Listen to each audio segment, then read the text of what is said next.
Good morning, everyone. Happy New Year and happy Hump Day. This is Karina Hill, and on behalf of the Florida Alcohol and Drug Abuse Association, we'd like to welcome you to today's webinar entitled Redefining Vulnerability, a Supervisor Strength to Staff Retention with Susie Kowalsky. This webinar is being made available through a collaboration of the Florida Department of Children and Families Office of Substance Abuse and Mental Health and the Florida Alcohol and Drug Abuse Association.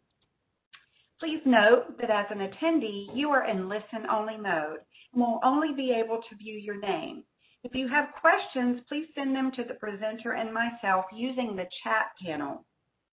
If you have questions, again, please send your questions through the chat panel. The button to open the chat panel is usually located on the upper right side of your monitor.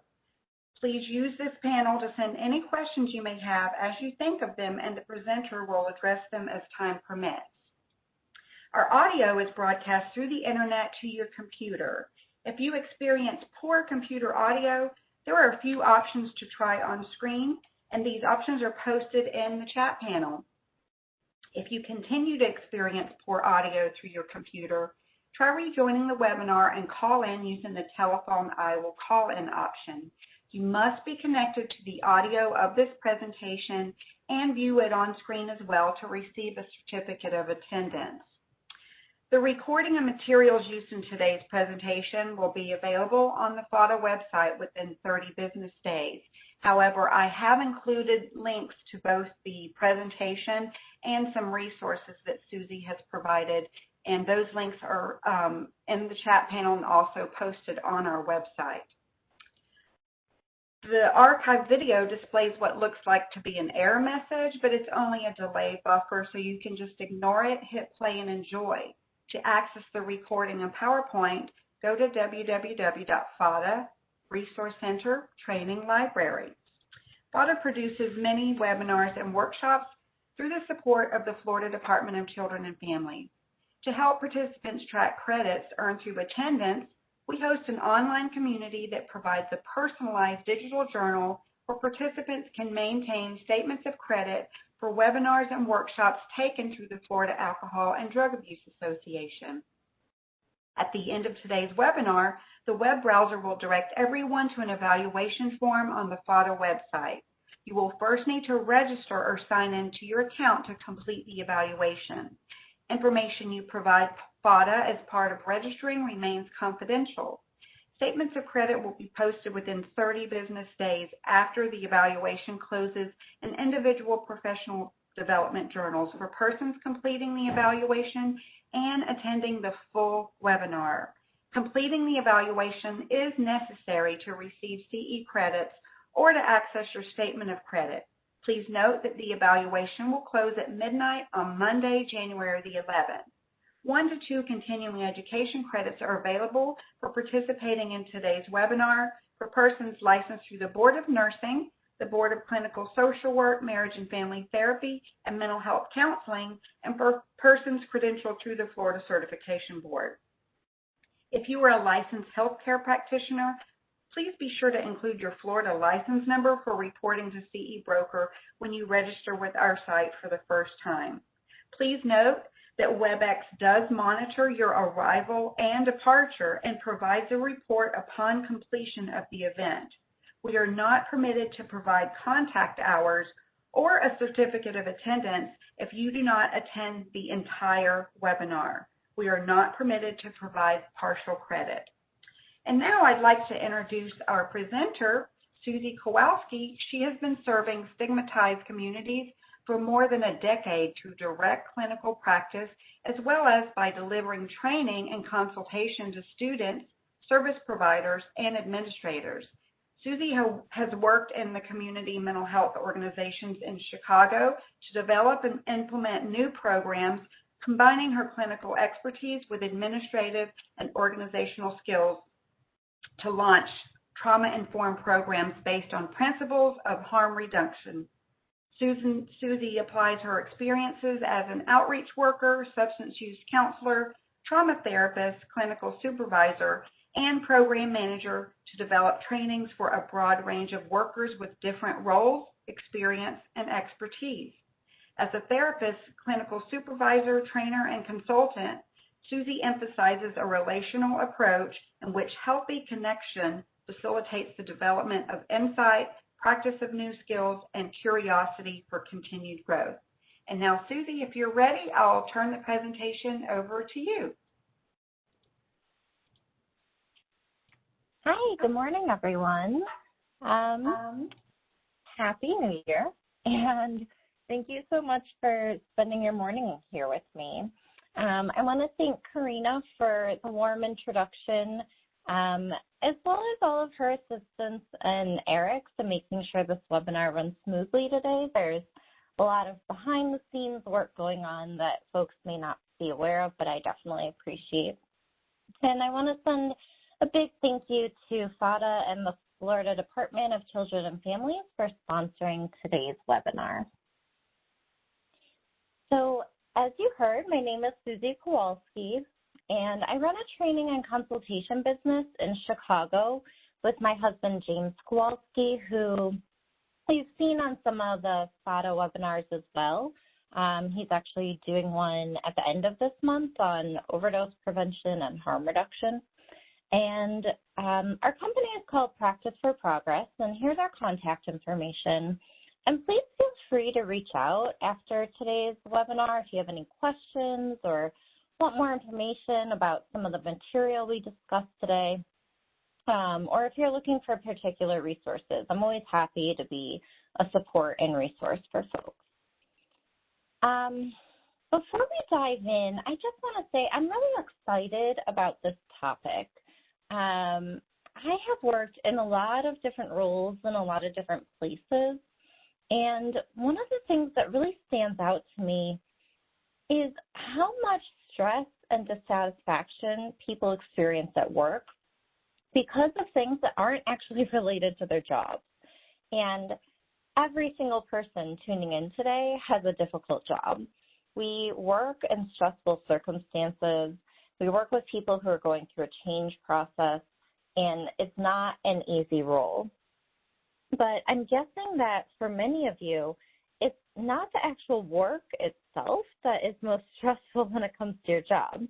We know going in that the work itself will bring its challenges, but for most of us, that's also the most rewarding part and what brings us to the work.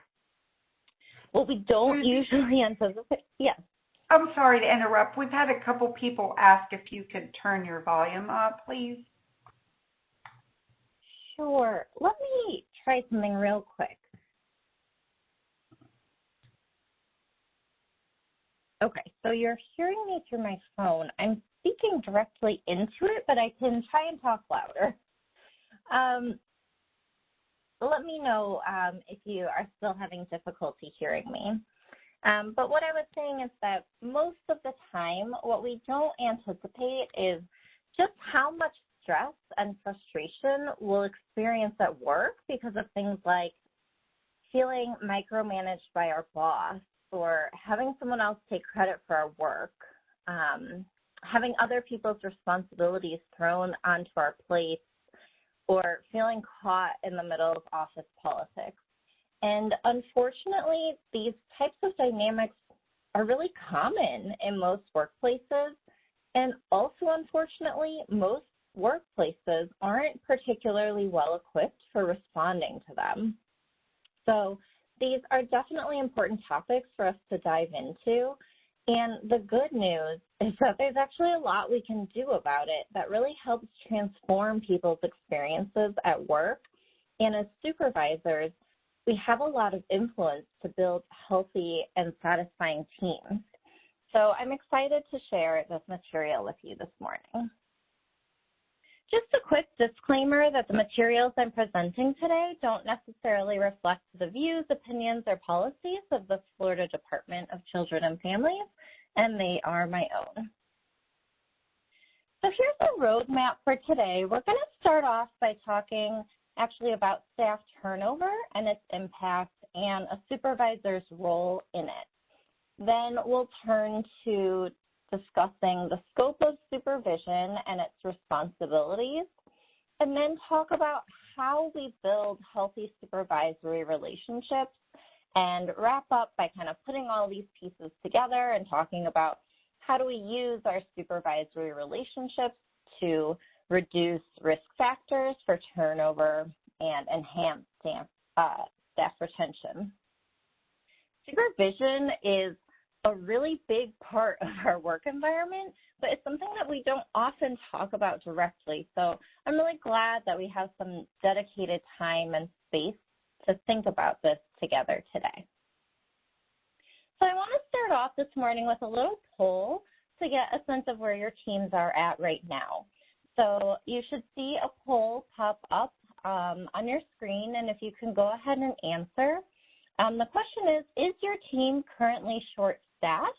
And if so, for how long? So A indicates that you've been fully staffed for more than 6 months. B, fully staffed for less than 6 months. C, short-staffed less than 3 months. D, short-staffed 3 to 6 months. Or E, short-staffed for more than 6 months. So if you all can go ahead, we'll give you a couple minutes to enter your response into the poll.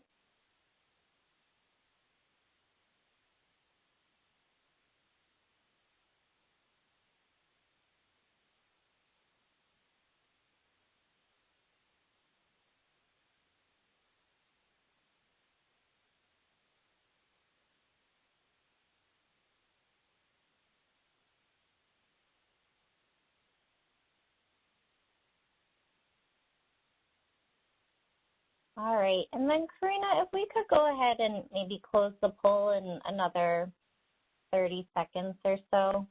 I don't know if we need a full 5 minutes. Hopefully folks have been able to respond, and if not, please go ahead and do so. Great, and then if we can see the polling results. Okay, so I don't know if you all can see this, but what I'm seeing here is that we're actually fairly evenly split, which is interesting. So a good portion of you have said, so we are pretty even of those who were able to respond, and I apologize if anyone didn't have time. But we're pretty evenly split. Actually, the highest responses, interestingly, are that folks have been fully staffed for more than 6 months and short-staffed for more than 6 months. So we're kind of evenly split at both ends of the spectrum. And then the lowest response here is that folks have been short-staffed for 3 to 6 months. And then, again, pretty evenly split between being fully staffed for less than 6 months and short-staffed for less than 3 months. So again, what I think really stands out here about the results is that we're evenly split between teams that have been fully staffed for a good amount of time. Here we're seeing, more than 6 months, but a good number of you have been fully staffed for less than 6 months as well. But there's also an equally large number of your teams who have been short-staffed for more than 6 months. So thank you all for participating in that poll. And I think what your polls show is, is very similar to kind of what we see in greater trends overall. And what we know is that turnover is really common throughout the workforce. Different estimates range from about a quarter to a half of the workforce turning over each year, which is really, really high. And we also know that in human service fields like ours, we see even higher rates of turnover. We'll dive later into the many reasons for this, but it's really worth acknowledging that many people leave their jobs by choice.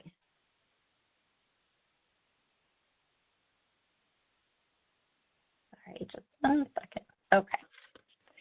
And Gallup has done a lot of really interesting research here. Let me back up for a second.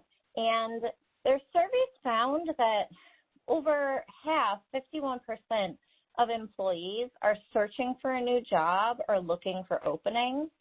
And almost 2/3 of them are pretty confident that they could find just as good of a job that they currently have if they were to leave. So what this tells us is that we need to be more proactive about staff retention.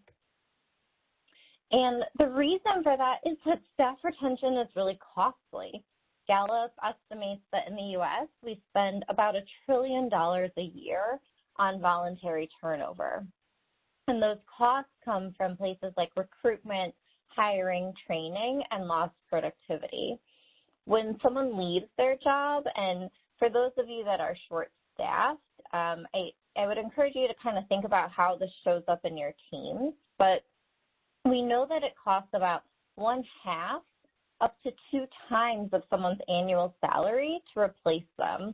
And once a new hire is in place, we know that it usually takes at least 6 months, but in my experience, really closer to 9 months before a new hire is really like fully up to speed. So if we think about a quarter or up to half of the workforce turning over each year, and it taking 6 to 9 months for a new hire to be fully productive, not to mention the time it takes to actually get someone in place in the position, we can see where this becomes a really costly issue, just purely from a financial point of view. But we also know that the cost of turnover extends far beyond financial concerns. So a good number of you are working on teams that are understaffed right now, and some of you have been understaffed for quite a while. And I would encourage you to think about how has that affected your team morale. It's stressful to be one of the remaining staff members when your team is short-staffed, and most of us in this field don't have an abundance of time and energy on our hands, and when we're forced to pick up the slack, it really strains the entire system, which can then lead to kind of a cyclical event, right, where people leave because of the ongoing low morale caused by turnover. And so then we see turnover leading to more turnover, which then impacts team morale even more. I know I can think of a place I worked where there was just an incredible amount of turnover, and one department literally turned over entirely other than 2 people in less than a year. And when that happens, no matter how connected people feel to the actual work itself, when you see everyone around you unhappy and looking for a new job and leaving, it's nearly impossible to feel satisfied with your job. When people leave, there's always valuable information that leaves with them. Ideally, we have some kind of systems in place that minimize how much knowledge exists solely inside of someone's head, but there's no way to ever fully account for that. Think about all of the little things that you do that make you good at your job that aren't written down anywhere. Little tips and tricks for like how to juggle the demands of the work, how to best engage certain hard-to-reach individuals, who to try and call at the inpatient program that you refer to, or the best contact at your local hospital. I know things like the most efficient order for doing your paperwork. So there's just so many intangible things that we learn over time at our job, and those are often the things that make us better at our job, and those things get lost when people leave an organization. We also work in a field where a lot of our job really comes down to being able to develop and maintain relationships with people. So staff turnover absolutely impacts our capacity to provide high quality and effective services to the people and programs that we're serving. And the communities that we serve are really well aware of the high rates of turnover in this field. It's not something that is not known. How many of us have had the experience of working really, really hard to try and build rapport with a person whose previous case manager or counselor just left, and this person is really skeptical and asking for good reason, why should I trust you? How long are you going to be around? I know I've worked with folks who have like outright and directly identified that as a clinical issue, and they're concerned that I would leave, and the implications of that became a really regular topic in our sessions because they had worked with so many therapists who left after a really short amount of time.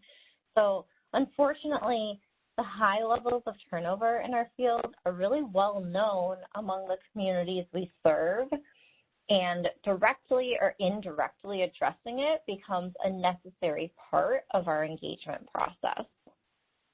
So we can see where turnover affects our reputation in the community, not just among the people that we serve, but also among potential employees as well, right? We talk with our colleagues and friends in the field.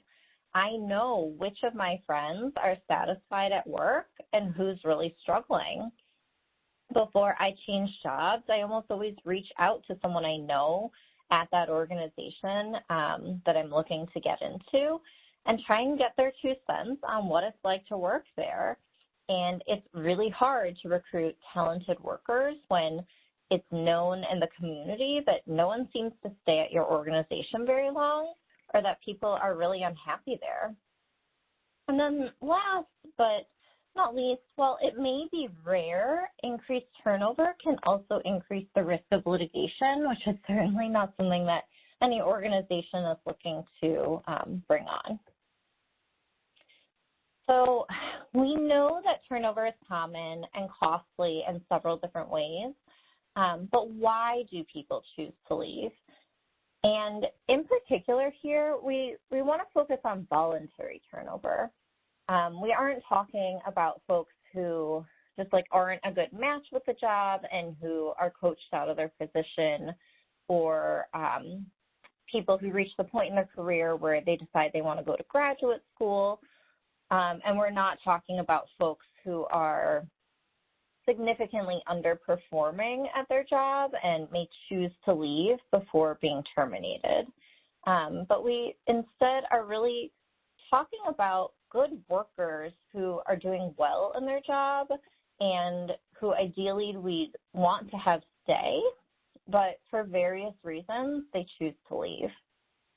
So again, Gallup has done some really interesting research, and their polls indicate that some of the top reasons that people leave are lack of clarity and feedback about what's expected of them, how they're doing, and how success is defined in their role. And we'll talk some more later on about what's going on that people aren't getting clear feedback in these areas, because these are things that we would expect people to have a pretty good sense of. These are kind of basic things that we would hope people have information about. Other folks report that their talent and skills are being underutilized, which for me kind of calls to mind the idea of outgrowing a job. We want and expect people to grow in their position, but how much do we think about how we can help the position grow along with an individual so that we can continue to make good use of their talents and skills? I think feeling undervalued is somewhat similar, but more so speaks to the idea of someone whose skills may be very well utilized but unappreciated. So here I think of people who tend to take on an unofficial leadership position within a team. These are folks that sort of notice when something needs to be taken care of and they just do it. When other people on the team have a question, they're kind of the go-to person. When a supervisor may need someone to volunteer, this person steps up. And this is someone who's really valuable on a team and offers a lot, but their efforts may feel invisible. When people don't feel like they have a lot of choice in how they do their job or opportunities to be heard when they have suggestions or complaints or input, I think it's natural that they start to wonder, what am I doing here? As an example, like I think the flexibility of the pandemic has forced and is actually really revealing a lot of areas where our field does have opportunities for flexibility and creative solutions that previously went ignored. So I know on one of the teams that I previously worked on, I consistently heard feedback from my staff that being able to work remotely would really improve their job satisfaction, but also that it would make it actually easier for them to complete their job. There just wasn't ever enough office space. The office was really cramped and loud and just like wasn't an easy place to focus and be able to just crank out some progress notes. So I heard my staff and I put together an entire plan with office coverage that would allow each person to work remotely for half a day a week. Understanding like this isn't set in stone. If you have to be in the office, you still have to come in. And I presented this to leadership who outright rejected the plan without even looking at it. And they were like, no way, this program can't function without people being in the office. Everyone has to be here all the time. And so now, of course, with the pandemic, they've been forced to move to a lot of remote work, and they're finding that it's actually working really well. And so I can say for me, the lack of opportunity to have my ideas heard was much more frustrating than the issue itself of not being able to work remotely at times. And people want to know that they have avenues to both give and receive feedback. I think it's a really important part of people's sense of their influence at work. Public humiliation, at face value, it makes sense why someone might leave if they've been publicly humiliated. But I think that sort of falls within organizational culture as well. Like, how do people treat each other? What's the vibe here? What are the unspoken norms? I worked at an organization that, like, by and large, was fun. Despite doing really heavy work, there was a sense of levity in the building. I remember literally skipping down the hallway at a couple of points during my time there. And I stayed at that job much longer than I had initially expected. In terms of work-life balance, that's something we hear about very commonly.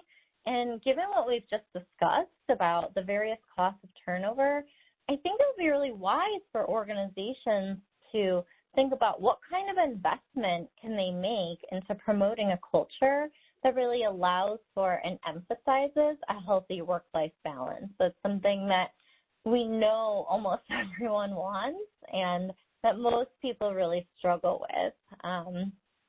Gallup in one of the reports found that 91% of employees said that the last time they changed jobs, they left their company for a role that allowed them a greater work-life balance and sense of personal well-being. And then, as we kind of alluded to in the previous slide, turnover itself can lead to more turnover. So when there's a sense that this organization isn't willing or able to make changes that will keep good workers in place and people are burned out by consistently carrying a bigger workload than they really should or are intended to because the team is chronically short-staffed, many workers know that they could find a similar job in a different organization that might allow them to do the same kind of work, but in a better work environment, and they eventually leave. And that is the type of turnover that we absolutely want to avoid when we have good workers who are dedicated and want to do this work and they're skilled at it and they bring something really remarkable to the work, but they don't want to work for us. And unfortunately, that kind of turnover is very, very common. Gallup finds that 1 in 2 workers have left their job at some point in their career to get away from their manager. I think this calls up that idea that people don't quit their job, they quit their boss. and thinking through your own job history. How many of you have left a role in order to leave your manager or leadership, right? I know I have. I've even taken a pay cut to do it, which speaks to the really powerful impact, for better or for worse, of our supervisors. I also think it's important for us to take our own inventory here and consider the flip side. How many of the staff that we've supervised, how many of them left to get away from us more so than to leave the job? And when I'm being really honest, I know that I also fall into this category, as I think many of us have at some point. And that's kind of what brings us here, right? Like, what can we as leaders do differently in order to retain our best workers? And I think in order to really answer that question, we need to begin by acknowledging the significant impact that supervisors do have. Supervisors largely define employees' experience of their workplace. They set the tone for their team. They communicate the team's cultures, standards, and expectations. And a good supervisor is really the linchpin of an employee's positive experience at work. So I like this quote here that just as bad managers can ruin a good job, a great manager can make a good job even better. And I know that that has definitely been the case for me personally. My first job out of grad school was a job that I initially really, to be honest, wasn't very excited about. But I took the job because I needed a job and it was the job I could get at the time. So I took it thinking I'll stay here for 2 years, I'll get licensed, and then I'll move on. And as it turned out, I had a fantastic supervisor who I'll share a little bit more about later on. But in hindsight, it really was because of him and his influence that I ended up staying in that job for almost 4 years, and it was such a positive experience. And so many of the roles that I've had since then have really been because of the experiences I had in that position. So we know that supervision is a key factor in employee retention, but what is it? What is this thing that we hear and talk about all the time? So we are very often told to talk to your supervisor as kind of the go-to response to a lot of different questions and concerns that come up. So please go ahead and enter into the chat some of the instances that you've been told should be addressed with your supervisor. Supervision takes on just a huge amount of responsibility, and it really becomes a safety net for any type of question or concern that isn't explicitly otherwise determined. So I'm curious to hear from you all in the chat. What sorts of things should you bring up with your supervisor?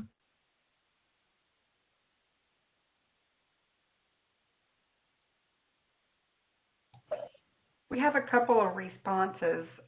Conflict with peers, concerns about ethical boundaries or complications with the job, leave, grievances, pay raises, client consultation, legal issues, administrative and clinical issues, concerns with clients and challenges with other clinicians. They're coming in quick.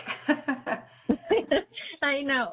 Thank you very much, Karina. It's sometimes hard to keep up, but thank you all for participating. It's helpful to hear from you all. I'm seeing difficult life situations, burnout, work processes and workflows, some of the responses that Karina already shared. So it's a lot, right?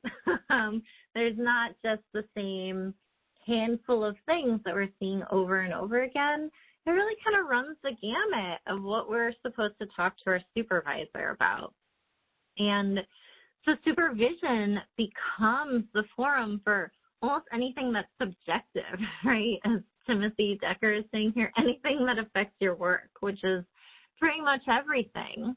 And so there's a lot that we ask of the supervisory relationship and role, and usually they're not like the easy things, right? They're the things that are subjective, where there's not a clear-cut answer, because if it was clear-cut, you wouldn't have to ask your supervisor. And then it's usually things that are escalated or intensified in some way, right? We talk to our supervisor during a crisis, or when there's conflict within the team or organization, or an intensified situation in our personal life, or that's going on with clients. And so it makes sense that the relationship with a supervisor has so much impact, because by design and kind of systemically and structurally, we put so much into the supervisory relationship. Thank you all for your participation. So supervision plays a lot of different roles and has a pretty big scope. And it is pretty kind of amorphous and undefined, right? I have this list here of kind of the scope of supervision, but like all jobs, there's the big caveat of like other duties as assigned. And as a supervisor, like you all are demonstrating, pretty much anything related to your work falls into those other duties as defined. So we'll kind of walk through some of the more clear-cut purposes of supervision. So a key aspect of our field is really mentorship. So learning from those who came before us and people who have more experience. And supervision serves as the path toward licensure and the ability to practice independently in our field. I do think, though, that there's a myth that you don't need supervision anymore once you're fully licensed or once you have more experience. And I think that's really not true, and that supervision should be an ongoing part of our practice, regardless of our level of experience or our licensure status. And the reason for that is that your supervisor has a different lens and perspective, because they're not the ones in the room doing your job. They have a different relationship to the clinical work or to whatever it is that your role is by the very nature of their different position. And this is really a reflection of the human nature of our work. Our response is influenced by our proximity to what's going on and by our own personal history. And our supervisor can offer a different perspective, which really helps shape our service delivery and our approach to the work. Part of a supervisor's role is also to support professional development, to ask questions like, how does your current role and responsibilities fit in with your long-term career goals? What are those goals? Those are things that our supervisors should know. What parts of your job do you want more of? What areas do you want to focus on and continue to develop and grow in? And how can we help you get there? The supervisor I mentioned earlier, who was really fantastic, in that position, my job was to be an outreach worker, but ultimately I knew that I really wanted to do therapy. And my supervisor was really great about asking me about that and looked out for opportunities for me and really supported me in being able to carry a small caseload of therapy clients in addition to my other job duties, because he knew it was something that was part of my long-term career goal. A good supervisor helps reduce staff burnout and vicarious trauma. They kind of help buffer against the really difficult aspects of a job. And certainly part of a supervisor's role is to help you grow, but part of their job is also to help protect you in a way. So we want our supervisors to notice when we're struggling, to encourage people to take time off, to help folks build their skill set and find opportunities. We know that what is unbearable in isolation is more tolerable when it's held in compassionate connection. And that supervisory relationship and the connection we have with our supervisors serves as a really regulating force in helping people manage the effects of vicarious trauma. Our supervisors also can help us assess the effects of vicarious trauma because we know that people who are experiencing it, vicarious trauma and burnout, are often among the last to be aware of it. Supervisors also have a big role in helping us recognize and celebrate our big and small milestones. This work, I think you all know, can be really lonely. And there are a lot of wins that don't show up in any kind of outcome or documentation. They're the little shifts that we definitely feel but can go unnoticed. And a good supervisor helps us really amplify and celebrate those things and helps us know that our impact is being felt and seen.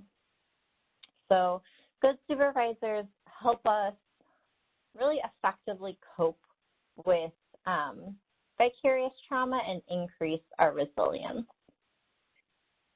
Supervisors also become part of the mechanism for supporting best practices across the organization. So supervisors become kind of the messenger of policies and practices that are occurring, and they disseminate and sustain best practices, meaning that they kind of make sure things are done in a uniform way across the organization. And some of this meets the agency's needs, right? Things like making sure that paperwork and policies and practices are being done. Also things like necessary trainings to remain in compliance. Supervisors become kind of a means to disseminate that information to teams. And I think part of what a good supervisor does here is really filter and make good judgment calls between transparency and not overwhelming or bombarding people with unnecessary information or things that they may not want to know. So, for example, some staff really want to know the rationale behind policies, and other people really don't care. It's not part of their job to understand where this comes from or why. They just want to know what they need to do. Supervision is also part of the way that we grow our professional identity, and supervisors help us feel more connected to our organization and the profession. And again, this is where a supervisor makes that good judgment in how they filter information, of offering insight into the organization's big picture goals and the direction that things are going in, without giving people details of things that don't pertain to them and kind of become something that then they have to carry that doesn't really belong to them. So it can be helpful to think about supervision as having three different components. So there's the managing staff tasks, and that tends to be sort of like what we think of as task supervision. So making sure that documentation is completed in a timely and accurate manner, attending to staff attendance and productivity.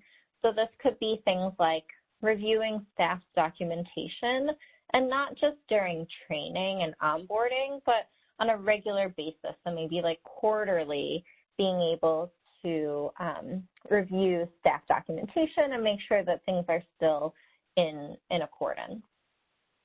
Then there's the educating component, and this speaks to educating staff about specific knowledge, skills, and abilities. So this is how we support people in developing best practices and standards of care.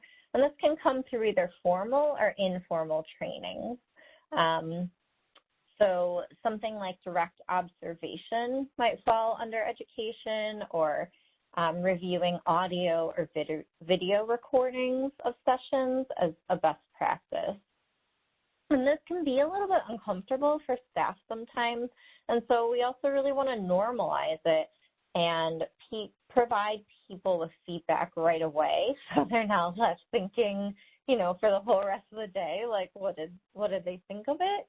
But using also really a strengths-based approach where we take the opportunity to check in with staff, again, thinking about that idea of how do we keep our best workers.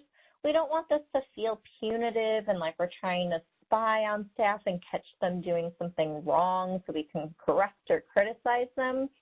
It's also an opportunity for us to see our staff shine and be able to understand what is it that this person is doing incredibly well and how can we help them see and celebrate that. And then there's the supporting staff piece, which is a lot of relationship building and some of that interpersonal work. So helping folks get the support and resources they need to manage the effects of the work and process vicarious trauma. And then also just processing the response to sessions, monitoring for the effects of vicarious trauma, and helping them implement plans to manage the work so that it's sustainable. We know that burnout is such a common component in this field, and so part of a supervisor's role is helping people figure out how they can sustain a long-term career. So to perform all these different components, supervisors have to wear a lot of different hats, and we take on these different roles of teacher, coach, mentor, and consultant at different times with different staff members, depending on a particular supervisee's level of experience, needs, and preferences. So reflective supervision is a relationally focused approach to supervision that really tends to the employee's reactions to the work and really emphasizes the supervisor's role as a listener and supporting the supervisee in discovering solutions on their own. So one of the things I think we sometimes underestimate or overlook about supervision is that at its core, supervision is a relationship, and it is the most significant work relationship that we maintain. And like all relationships, we need to put ongoing and intentional effort into building a trusty and healthy relationship. And we'll talk more in the second half of the webinar about how we do that. But for now, I want to focus on kind of what it is that we want to achieve in reflective supervision. And establishing a strong relationship is really foundational to everything else. So reflective supervision moves beyond a focus on the tasks that need to get done or even development of clinical skills, but it requires that supervisors are emotionally attuned to their supervisees. We work with human emotions, and we need support in order to do and sustain that kind of emotional labor. So we all know from building our own clinical skill set that listening in itself is a really important and surprisingly nuanced skill. And in order for staff to feel heard, supervisors need to communicate that they're listening. So we reflect back to staff what we're hearing rather than just telling them what we are thinking.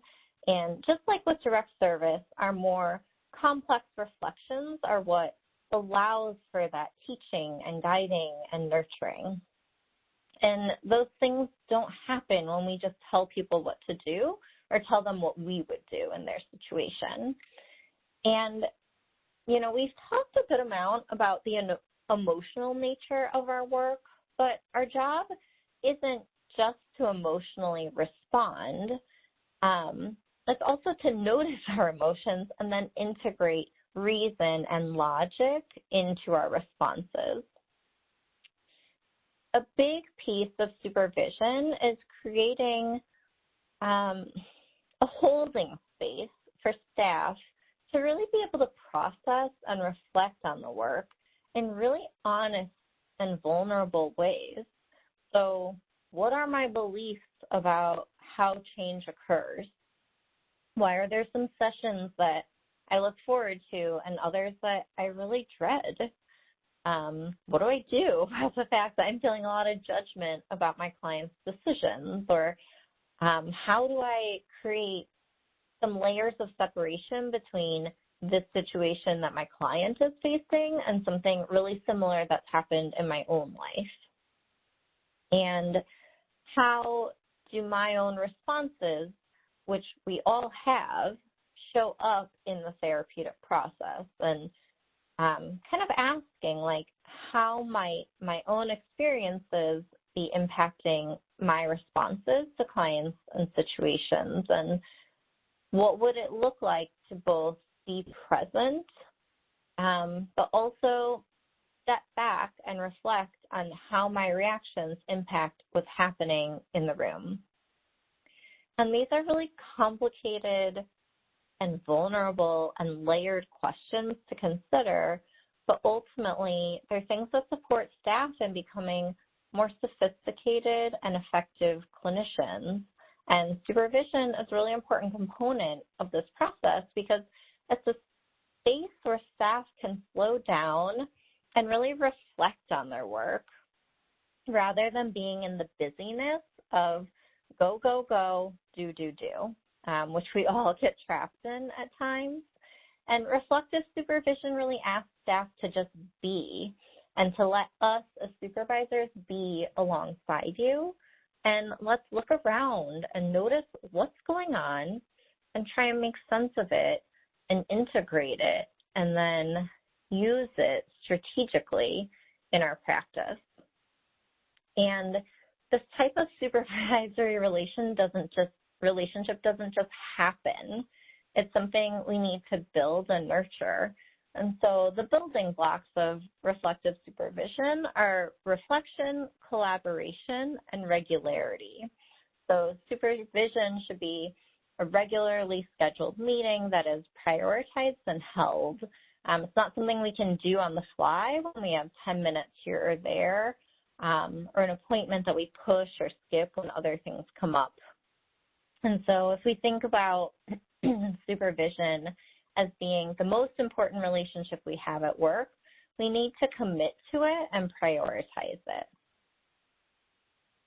So I really like this quote that we do not learn from experience, we learn from reflecting on experience. And there's definitely value added when we create the type of supervisory relationship that is safe and stable and supportive enough to allow people to really reflect on their experience. So I think as we start to really identify all of the different skills that it takes to be an effective supervisor, some of this might be sounding pretty familiar, especially for the clinical folks tuning in today, because supervision is definitely a parallel process to direct service.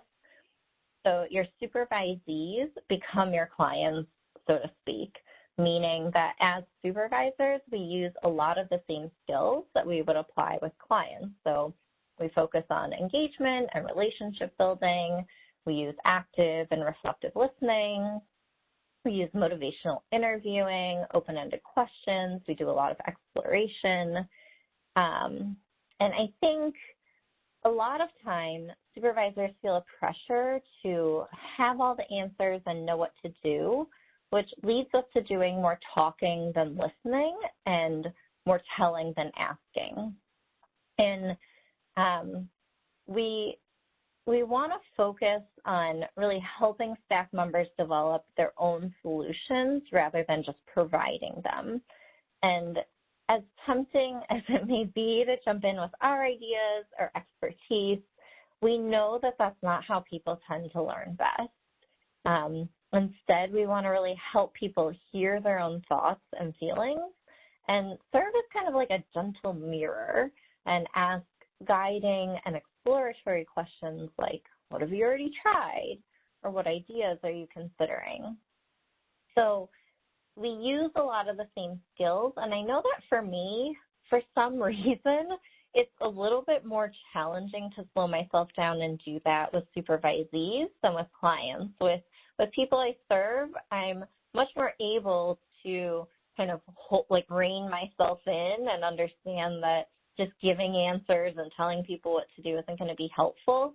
And for a number of reasons, that's a little bit more challenging for me as a supervisor, but it's something we want to really be aware of and conscious of and develop our skills around. So although this is a parallel process, it's not identical. So in supervision, there's definitely a different degree of accountability and responsibility than with people being served. So, you know, at the end of the day, staff still have a job to do, and it's still a part of our job to make sure that they're doing their job well. At the same time, as a supervisor, our job isn't to provide direct service through our supervisee as a proxy, right? We're not trying to sort of use them as like a tool for how we would do things. So our role is really to help develop our supervisees' skill sets, understanding that they're going to do things differently than we are because they're not us, and that might be a good thing, right? We want that balance and kind of unique perspective that people offer. They have to be genuine to who they are. So it's worth asking ourselves when we offer feedback or intervene, is it because we would do it differently, or is it because it has to be done differently? And this is a really fine line and hard to balance, and something that as supervisors we really need to be aware of, and also have mechanisms for feedback in place from staff for them to kind of give us a sense of how are we doing with this balance. So we know that lasting relationships change over time and take effort. And so within supervision, we're going to experience conflict and discomfort, but also hopefully growth and connection. And we want to put building blocks in place to be able to manage those dynamics within the relationship. So I'm going to move us along, and then we'll go ahead and take our break. So most people come into a supervisory role because they excelled at being a direct service worker. So we receive years of training with close monitoring and support and feedback in order to be a direct service worker. And there's systems and structures in place to ensure that we're effective at our job before we do it independently. And then a lot of people get promoted into a totally different job that they don't have really any training for. And being good at one job doesn't automatically prepare you for a different role. And so we tend to really underestimate the skills that are required to be an effective supervisor and leader, which really speaks to the systemic need within the field to focus a lot more on building people's leadership skills. We place a tremendous amount of responsibility within the supervisory relationship, but not usually a whole lot of resources into supporting supervisors to be successful in their role. So I think this is an area where a lot of organizations could really stand to invest more time and energy and resources. So I'm curious to hear from you in the poll. For those of you who are supervisors, did you receive training in supervisory skills before becoming a supervisor? So this is just a yes or no. And if you could go ahead and enter your response into the poll, I'll give you just a minute or so to do that.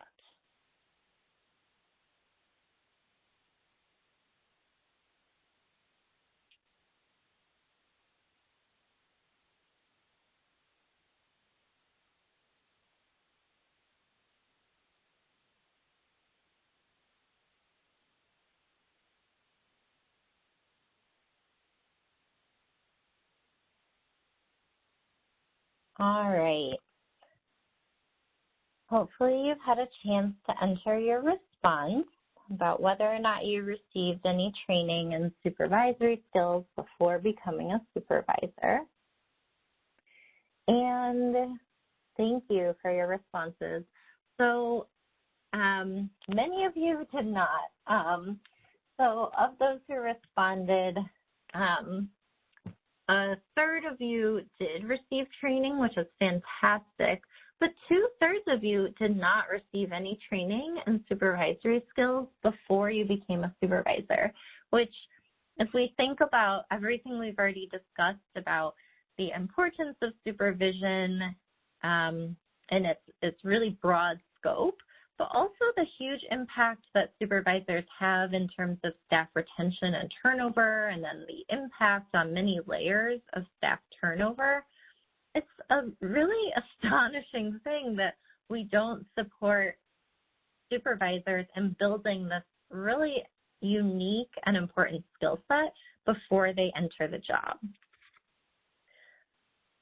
So Gallup has done some really interesting research around the talents of great supervisors, and they've kind of identified what types of characteristics great supervisors possess. And as we've talked about, people often become supervisors because they were good at their previous job, but not necessarily because they had the skill set that would make them a good leader.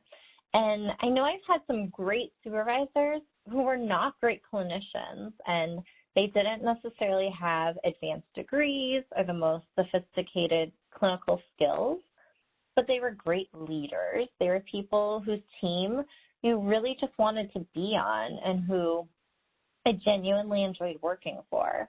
And then on the flip side, some of the most intelligent and well-educated and clinically sound supervisors I've known were not great leaders. So we really need to shift our thinking about supervision and leadership as being distinct roles that require a distinct skill set and training and talent. And like I said, particularly in the context of considering a supervisor's impact on staff retention. So what would it look like for supervisors to approach the supervisory relationship with a proactive approach towards staff retention? And so one of the biggest things that comes up across the research is the importance of having frequent conversations with employees about a whole range of topics, and we'll talk later about how to best approach those conversations. And that makes sense if we think about supervision as being a really significant relationship. Most relationships aren't particularly successful without ongoing contact and good communication. And so this also allows us to hear from staff what their concerns are so we can try to address them before folks get to the point of looking for a new job. And kind of along those same lines, what aspects of employees' jobs do we focus on? So, for example, one of my former colleagues, Ben, was an excellent outreach worker, and he was just the best at what he did, and he also loved it. And we had the same supervisor who I mentioned earlier, and it was just kind of known on the team that, like, Ben wasn't great at getting his paperwork done. And I remember our supervisor explaining to me, Ben is never going to be someone who's excited about filling out these forms, and he's probably never going to get them all done exactly how or when he's supposed to. So, you know, I could hound him and keep on him about it and bring it up all the time and let him know he has to improve, and maybe he would be a little bit better about it, but it would probably also make him miserable and he would hate his job. Or I could just accept that some of the forms aren't going to be done the way that they're supposed to, but no, I have an excellent outreach worker out there helping people who's excited to come to work every day. And so, you know, he said, I really don't talk to Ben about the forms unless we really, really have to. And now this was a supervisor who wasn't really afraid to bend the rules, and I know that's not everyone's style, with good reason. But with that being said, I think given the high rates of turnover and the many costs of turnover that we've already discussed, it is worth considering where is there room within staff's roles to give them some leeway. So, like I know high caseloads is a frequent source of stress and burnout for substance use counselors, and that's usually determined by like billing and how much the organization needs them to bill to break even, and that makes sense.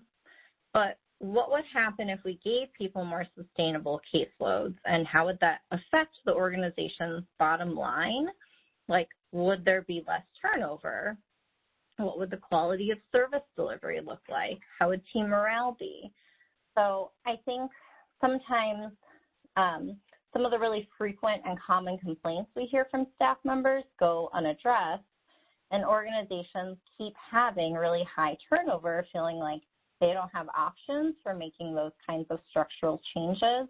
But I don't know how many organizations factor in the myriad costs of turnover into their structural and financial considerations. So I know we're at our point to take our break.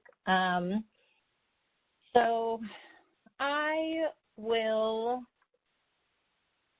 I guess, Karina, are we okay to go a couple more slides, or do you want us to take our break right now? Yeah, that's fine. You can do a couple more. We did have a question on needing suggestion for ways to gather supervisee feedback.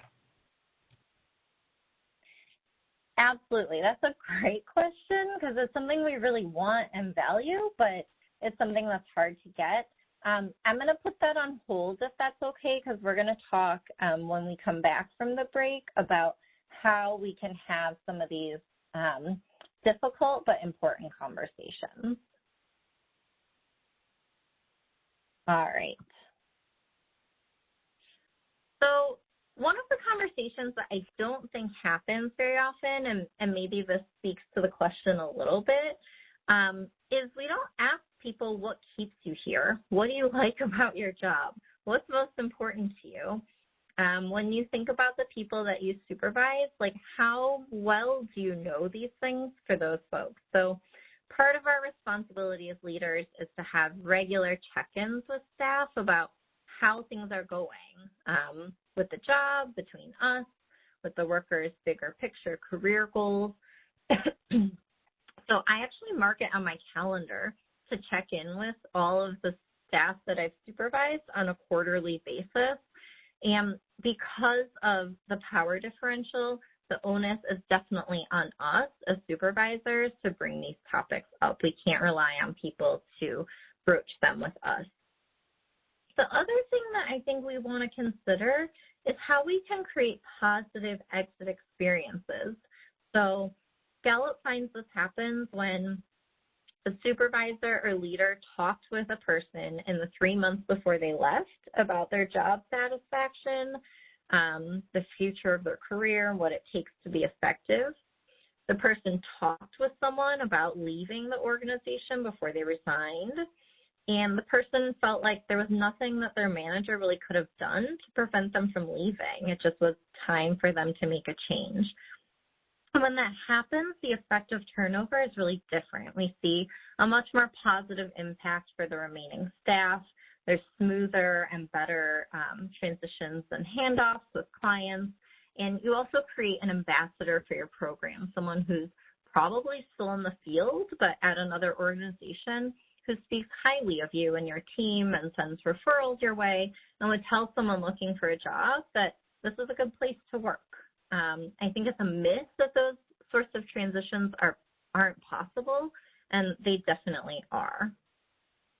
So here's some data about people who left their jobs voluntarily and the kinds of questions or the kinds of conversations they had in the 3 months leading up to their departure.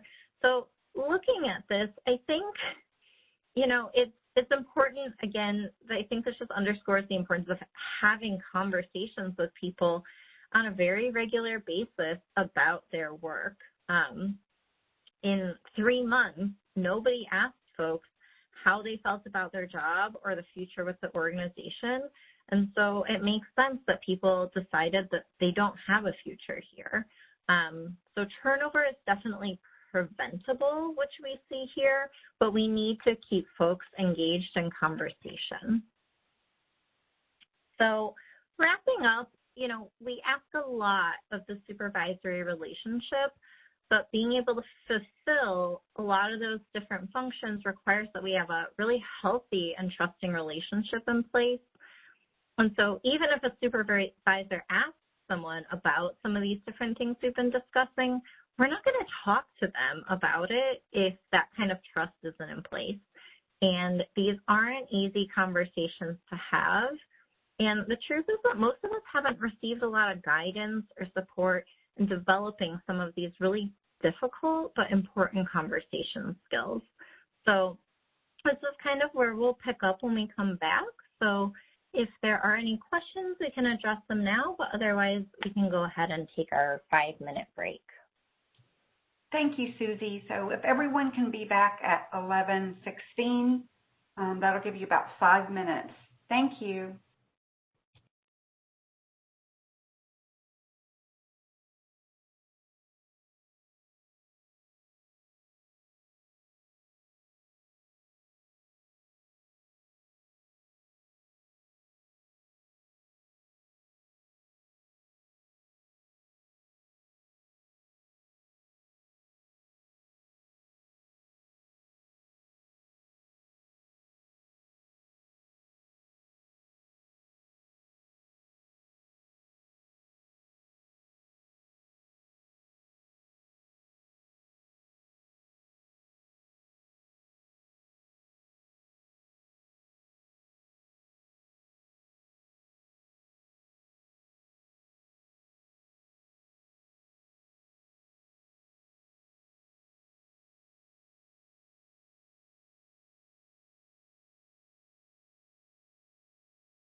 I'd like to welcome everyone back from break.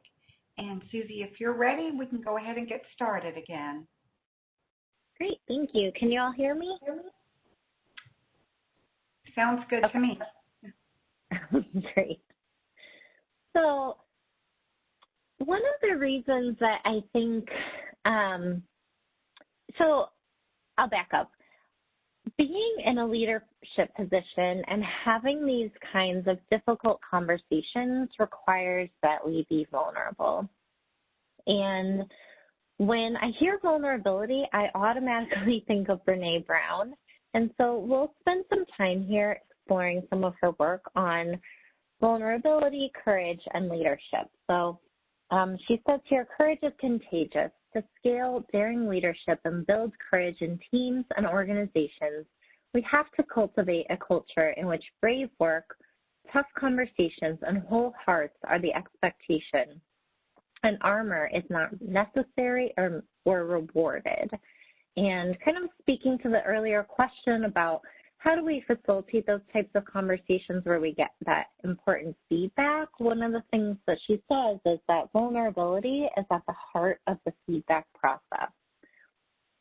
So we're going to watch a video, and Karina, if you want to go ahead and start getting it loaded, I'll kind of introduce it. But if you're not already familiar with Brené Brown and her work, I can't recommend strongly enough that you really invest some time and energy into reading her books, particularly Dare to Lead, and really diving into her research. And there's no way that I can do her justice or cover her incredible breadth of work in our remaining time. But I wanted to give you just kind of a snippet of what kind of work she does so that hopefully you'll look into some of her research a little bit more. But on her website, she has what's called a Dare to Lead hub, where there are a ton of resources available, and many of them are free. And this video that we're going to watch is the intro to that hub. But we're going to skip over the part in the middle where she explains all the different resources available on it, but definitely check it out. And on the slide that we were just looking at, which we'll see again in a moment, I've listed the resources that are most relevant to today's webinar, but there are more, so I definitely encourage you to take a look. So Karina, whenever you're ready, we can go ahead and watch the video.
Okay. So this is the link to her website that I was talking about. And like I said, there's a lot of different resources available on there, but these are the ones that I think are most relevant, but definitely take a look. So these are the 4 skills that Brene Brown was referring to that together make up courage, that these skills are observable, measurable, and teachable. And we don't have time to dive into them today. It's definitely far beyond the scope of today's webinar, as is really doing justice to Brene Brown and her work. So like I said, this is meant to just kind of give you a taste and to encourage you to really look more into her book. And I would definitely suggest looking at the downloadable workbook that's on her website.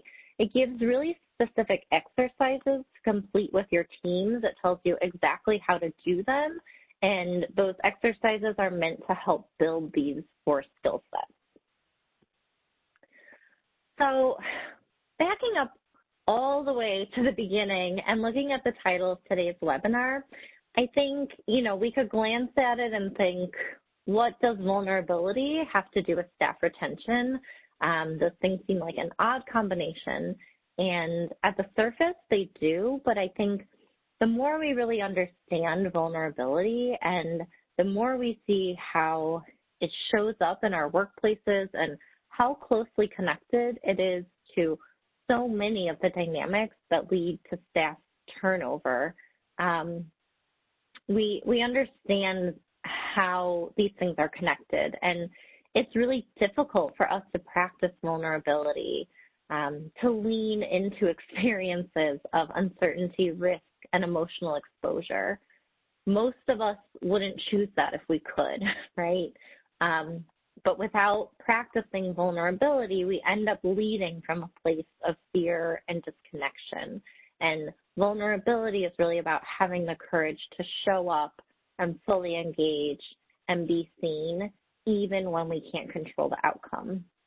I really like this quote that vulnerability sounds like truth and feels like courage. And it's a really crucial component of brave leadership. So this comes from the Dare to Lead workbook, and here we see 6 myths of vulnerability because it's something that we really often misunderstand. And one of the exercises that she suggests is, as you look at each of these myths, to rate on a 1 to 5 scale how much you need to unlearn, kind of how much do you struggle with each of these myths, because as leaders, we really need to put in our own work and look at ourselves and understand what beliefs we are bringing to the table that might need to be challenged or undone. So the myths are that vulnerability is weakness. I don't do vulnerability. I can go it alone. You can engineer the uncertainty and discomfort out of vulnerability. Trust comes before vulnerability, and that vulnerability is disclosure. So all of these things are untrue, and it's, I think, helpful to take a minute to think about how much do we believe each of these things. And again, this comes from the workbook, and this is just kind of part of one of the many exercises in there.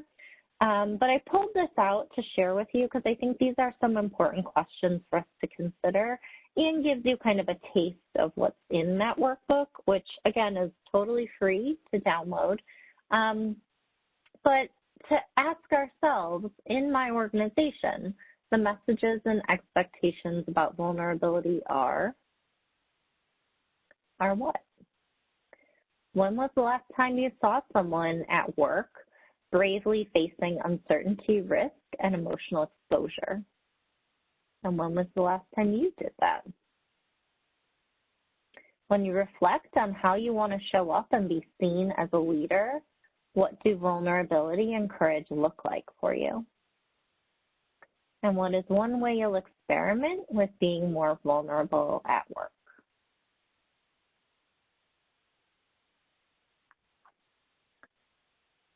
So we've talked a lot about the importance of having a trusting supervisory relationship. And I think if we were to ask ourselves or really anyone on our teams if they wanted to have a healthy, trusting relationship with their supervisors, they'd say absolutely, of course. But I don't know how many people would say that that is the kind of relationship that they do have. So how do we go about actually building trust? And Brené Brown gives us this acronym for BRAVING, so we're going to walk through it just a little bit.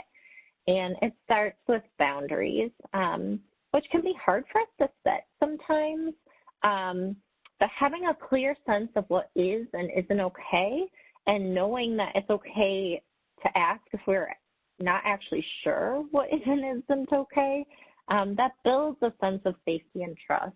We know what to expect, and we know that those boundaries will be respected. Reliability. Basically, you'll say what you do what you say that you'll do. I had a supervisor who was really, really receptive to new ideas. He would put his enthusiasm behind you. When I'd go to him and ask for things for the program, he was a yes man. He'd be like, absolutely, I love it, let's do it. And I came to realize that that was really all talk, and none of these things would ever come to fruition, and that really made it very difficult for us to have a trusting relationship. Accountability means that you own your mistakes and apologize and make amends. And even though that sounds simple, I think it's worth considering and asking, how often does leadership apologize? Because we're all human. We all get it wrong sometimes. But I don't know how many people hear from their supervisor or from senior leadership, I got it wrong, and I understand that that affected you in these different ways, and I'm sorry, and here's what I'm going to do differently moving forward.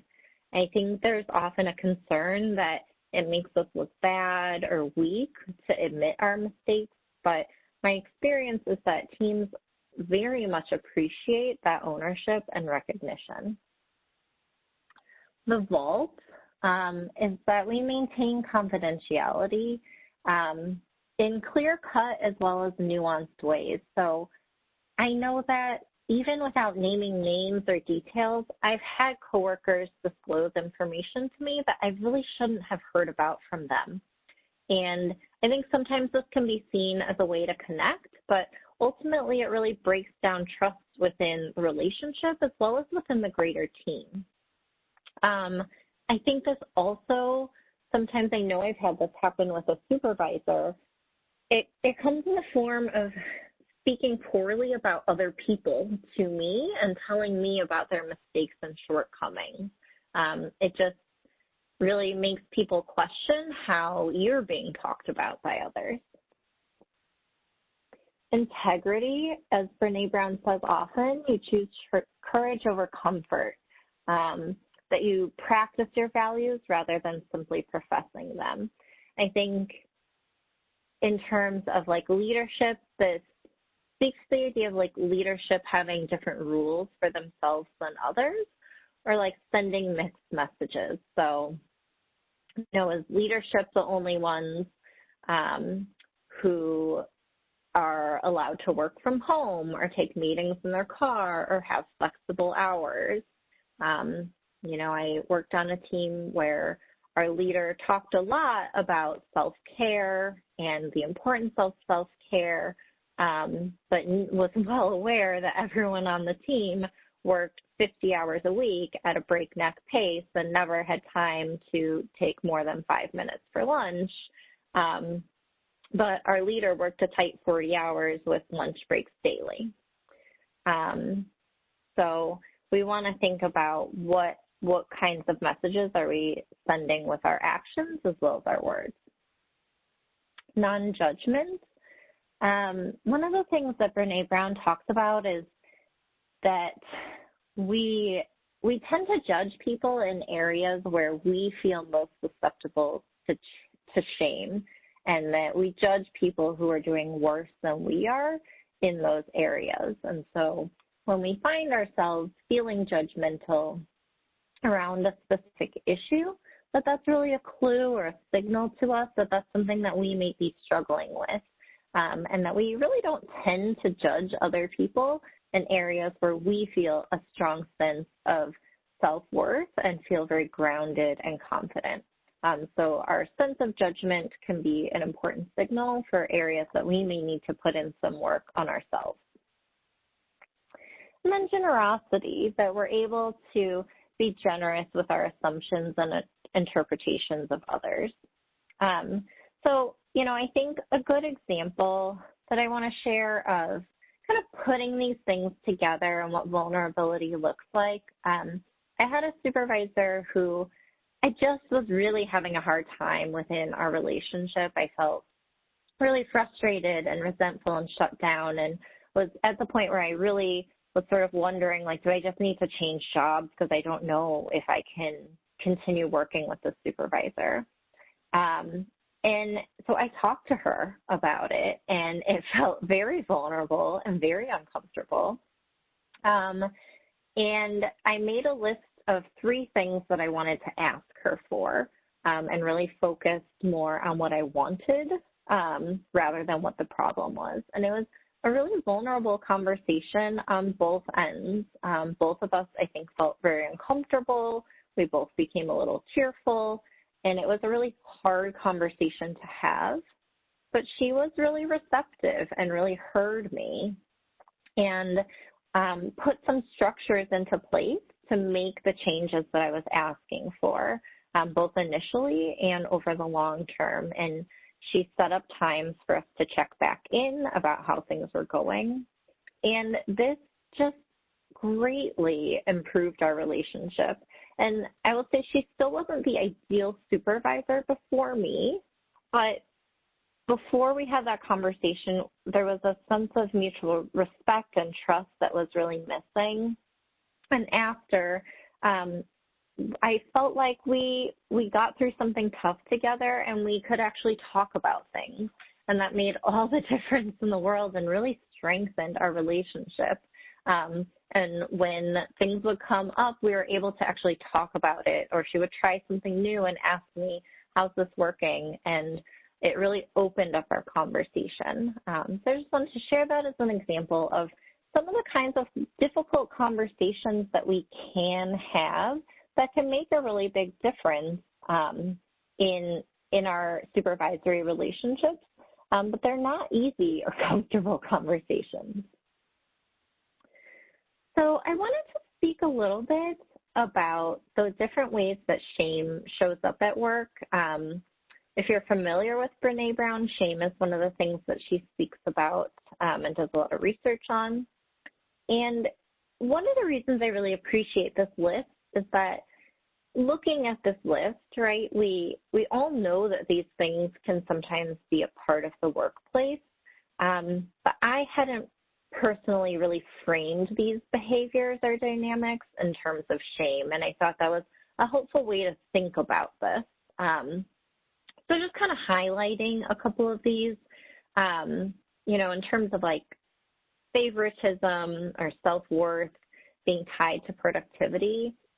I know that I have been somewhat of the favorite before of a supervisor, and while it felt good, it also came in the form of hearing about how everyone around me wasn't very good at their job.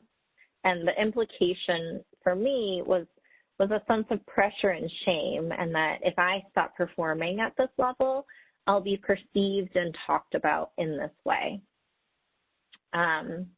Again, in terms of productivity and kind of perfectionism, I had a supervisor who would frequently use the phrase, you are a master's level clinician. These are master's level clinicians. And I think being generous, it was intended to instill a sense of confidence and really speak to people's abilities. But in practice, it came off as really shaming and blaming.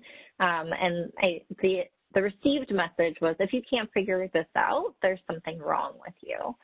And so I share these examples just because I don't think any of us intend to be shaming, but shame is often, I think, hidden at work, and we don't recognize the ways that it's starting to show up. But we know that shame doesn't lead people toward positive change, and that it's really hard for people to show us their true selves and tell us how they're really doing when they feel a sense of shame. I wanted to revisit the idea of reflective listening as an important skill for supervision. Harriet Lerner has this idea that we want to listen with the same passion with which we want to be heard. Or I like this quote here, that most people won't really listen or pay attention to your point of view until they become convinced that you've heard and appreciated theirs. I think all of us have probably had the experience in supervision of wishing that our supervisor would talk less and listen more, where we feel like this isn't what I wanted to be talking about, or I already know this information, or like I just wanted this to be a quick thing. I didn't want to spend so much time talking about this, and like supervision is supposed to be my time. And like I said, I think sometimes in my experience at least, it's often sometimes the most knowledgeable or clinically savvy supervisors who tend to talk too much and listen too little. And so we want to have some mechanisms in place to, and this is speaking to that question before about how do we get that feedback, I think we need to acknowledge there are going to be times where I'm probably talking too much, and what you want from me is for me to listen or ask guiding questions and put something in place to signal that that's going on. So one of the things I started doing with one of the teams I worked with was letting people know, just give me the timeout sign, make a little T with your hands, because I think it's hard sometimes to like verbally interrupt someone who is above you in a hierarchy and to be like, please stop talking. But to just give me the timeout sign as a signal that you want to move on, or you want me to stop talking, or, we've covered this, or to let people know. You can preface something with, this is just a quick question. I didn't necessarily want to dive into this too long, but to put those types of things on the table for people. One of the things, again, that I think we overlook about supervision is that it's a long-term relationship, ideally, right? Most of the time, and hopefully, we're going to work with this person for a year or two, or hopefully more. And so we have time. We don't have to say everything at once, and we can really let the relationship unfold and give the person the time and space that they want and need to unravel things for themselves. Being curious is a great antidote to talking too much. This really requires that we as supervisors take the position of not knowing and be vulnerable enough to ask questions and listen, and really unpacking a situation and fully understand it before we offer any solutions. And like I said earlier, for whatever reason, I know that for me, this is easier to do with clients than with staff. So it's something that as a supervisor, I kind of keep in the forefront. And this really requires that we be confident enough to be humble. And I think with experience, I know I've become better at not knowing and being able to ask questions like, what do you already know about the situation? What do you think is going on? What have you tried? What do you think some ideas are? And being able to really guide someone toward their solution. So kind of putting all these pieces together and thinking about how does all of this fit? So vulnerability is really kind of the how of becoming the kind of leaders that staff want to stay connected to. So Karina is doing an awesome job of listing some of these great resources in the chat, but there are multiple workbooks out there specifically about retention-focused supervision, and it kind of breaks it down into a few different topics. So it's a really great resource to check out. But there's these different domains that we can tend to in order to improve staff retention. And again, kind of the how do we tend to it is using a lot of those vulnerability and courage resources that Brene Brown offers us. So in terms of cultures that tend to have better staff retention really value people as being the most important asset an organization has. I had a supervisor who would regularly say to us, "You are smart, talented, strong workers. I know that you could get a job anywhere you want. You could leave today and anyone would be lucky and happy to hire you. So I want this to be the place that you want to work. Tell me how we can make that happen." In terms of being mission-driven, people who work in human services are usually pretty mission-driven. That's like what brings us to the work. And in order to stay at an organization, they need to really see that they're making a difference and have opportunities to bring their personal mission to life. So as supervisors, we want to engage people around what their motivation is and understand how we can really align that with their job duties. Retention-focused leaders really emphasize strong relationships within and across the organization, so not just between direct supervisor, but at the peer level, as well as from senior leadership to frontline staff. So one of the most meaningful things I've seen a leader do as far as relationship building, the executive director at an organization I worked at had a very regular practice. He did it with me. I saw him do it with tons of people. But seemingly most days he would kind of make his rounds through the clinic or through different offices, or even just like stop staff in the hallway and be like, "Hey, do you have a minute?"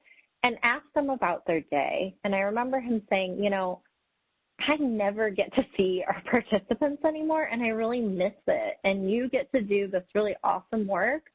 Tell me about the highlight of your week. What's going on with the people in our program? What did you do that felt really good this week?" And it was such a nice way for him to stay connected to the people we serve, but also to the people throughout the organization. And it just made him so accessible because he would ask not just about the successes, but also ask things like, what aren't we getting right? Another place I worked at had a budget for quarterly retreats within the team. And there was really that the director there really emphasized that these retreats should be fun. No one wants to go on a retreat that feels like other work and kind of like homework and something that feels sort of stuffy or boring. So, I mean, he gave me a budget to take my team to the Cubs game, which was awesome. We did an escape room activity. We had a rule that, you know, when you went to breakfast or lunch as a team, there's no cell phones and no talk about work. It's just time for us to be together and form strong relationships as a team. And then after our activity, certainly we debrief and talk about what did we learn that we can bring back to work, but having some dedicated resources and an investment in building those strong relationships, knowing that doesn't just happen on its own. I think in terms of capacity building, we really want to support people in their professional development, both with internal trainings, hopefully that your organization offers, but also externally. I know FADA does a tremendous job of offering so many resources. Again, one of the things we often hear about is there's a lack of funds for sending people to trainings, that we, you know, can't afford to pay for different trainings, and you could take the time or you have to use time off to go. But being able to either allow people to use their work time to go to trainings and or paying for it. Again, if we think about the cost of turnover, how can we reallocate some of those funds and invest in people's professional development, and particularly invest in supporting people in building their supervisory skills. In terms of policies and procedures, they have to make sense to people and be consistent with the organization's goals and values. They can't just be things, both official policies, but unofficial policies and practices too. They can't be things that just happen because someone thought it should happen that way, right? So I worked in a program where the intake assessment was 26 pages long, and the director required that it be well-written and grammatically correct and really thoughtfully organized, and would say these are important skills for staff to develop. And, you know, some sections could just be completed with a checkbox, and others required significant elaboration. And none of this was explained anywhere, and staff just had to learn through trial and error. And it just was really long and tedious and overly complicated, and it was a practice that just didn't make any sense. And it was one of the things that really chipped away at staff morale that just didn't need to be in place. As far as outcomes and accountability, people want to be part of a successful organization that appreciates them. We want to feel proud of our work, and when someone says, you know, where do you work and what team are you on, we want to feel a sense of pride. And we also want to know that we are recognized for what we contribute to our team and our organization. And I will say, kind of backing up, I think that recognition is a big piece of what supervisors have to offer. We're often the only ones who are really aware of like the small, like nitty-gritty things that people are doing well. And so we want to really highlight that and let people know, like, I see you and I appreciate you. So when supervisors approach their role with a proactive focus on staff retention, they juggle a lot of different roles across, particularly across 5 domains that we'll discuss on the next slide. But we've, you know, made clear that there's a lot of different things that supervisors have to balance. And so the link on this page goes to a supervisor staff retention competencies inventory that identifies really specific skills across those 5 domains. And I would recommend checking it out because I think all of us want to be good supervisors, and we want to have a focus on staff retention, hopefully, now that we've kind of highlighted the importance of our role in staff retention. But we're not always sure like what that means or what we could be doing differently. So I really like that inventory as a concrete way to check in with how we're doing and to identify some areas that we might want to focus on. So these are the 5 domains that that inventory addresses. So there's supporting professional development of staff, providing really individualized supervision, recognizing that we are always going to have a diverse set of characters that we supervise who are going to be in different circumstances, and we can't rely on one approach for everyone we supervise.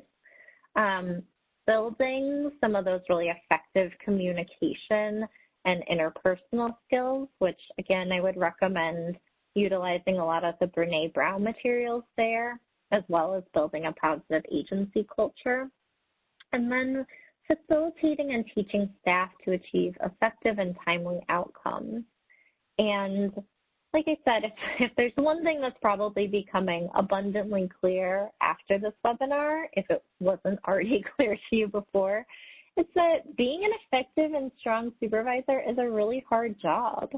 And a retention-focused approach to supervision requires a balance of these 5 different domains. But I also think it's really important to notice that in the little graphic on the right here, it says, first, know thyself. And in much the same way that being an effective clinician requires us to reflect on our personal responses and beliefs and what we bring to the clinical room, being an effective supervisor absolutely requires that we've done a lot of our own work. And Are we able to have tough conversations and choose courage over comfort? Do we have skills for managing shame when it inevitably shows up at work? And how do people tend to receive our feedback? Is it in the same way that we intend, or is it coming out in a way that we don't necessarily want it to? So if we're going to build and maintain supervisory relationships that folks want to stay connected to, we need to know ourselves in really honest and sometimes uncomfortable ways. So I want to wrap up by discussing some of the reasons that people tend to stay in jobs. And I would also encourage you to think about, in the roles that you have stayed in the longest, what kept you there? So people tend to stay, I would say particularly in our field, when they find a sense of meaning and purpose in the work, when they feel connected to the team, when they feel like they're treated fairly, that their opinions are taken seriously, and they have opportunities to grow. So these are some of the things that are most important to people. And I know for me, when I think about the jobs I've stayed in longest and that I've been most satisfied in, a lot of these things do show up. So as we wrap up, I always like to take a minute to think about how can we kind of integrate today's material into your work moving forward. So if you want to take a second to just kind of reflect and set an intention for what you're already doing well that you want to continue, what the most important thing is that you learned today, and one specific change that you want to make moving forward. So thank you so much for your time and participation and attention. And thank you for all of the work that you do. One of the things I know is that no matter what your role is, you probably don't get enough recognition. So I appreciate and thank all of you. And I will turn it over to Karina to wrap us up. Thank you so much, Susie. I think you did a great job with answering people's questions before they even were able to ask it. So I don't see any lingering questions in the chat box at the moment. So what I'm going to do is just put up your contact information, and if anyone has any questions that come up, feel free to give Susie an email regarding your question or comment. And again, Susie, thank you so much for your time today. You shared a wealth of knowledge with us and did a great job. When I conclude today's webinar, your browser will take you to an evaluation on FADA's new website. If you want to receive CE credits or a statement of credit for this event, please complete the evaluation. You will be prompted to register or sign in to complete the evaluation. You can register as a visitor at no cost. For CEs to be reported to CE Broker for Florida licensed healthcare practitioners, you must provide an accurate Florida Department of Health license prefix and number the first time that you register. After you register, you will be directed onward to the evaluation. You may consider using the same email address when you register for the webinars through our WebEx link and when you set up your profile in FADA system. This helps us connect your attendance and your profile. You will get a second opportunity to complete the evaluation through a follow-up email later today as soon as the webinar closes. The sender will be Messenger at WebEx. The evaluation will close on midnight, Monday, January the 11th. So please make sure you fill out your evaluation prior to that time. You will get a confirmation that you've completed the evaluation. And we do not email statements of credit. Instead, after we verify attendance and completion of the evaluation, a statement of credit will be generated as a journal entry within your profile that you created. And all you need to do, and again, it takes up to 30 days for that to post, all you would need to do is sign into your account, go to Manage Profile, Content and Features, and Professional Development, and then you can print your certificate of attendance from there. So again, thank you, Susie, for speaking for us today, and we want to thank all of you for participating in today's webinar. And lastly, we'd also like to recognize and thank especially the Florida Department of Children and Families Office of Substance Abuse and Mental Health for funding today's education. Have a great rest of your day, and please hold for the evaluation. Thank you.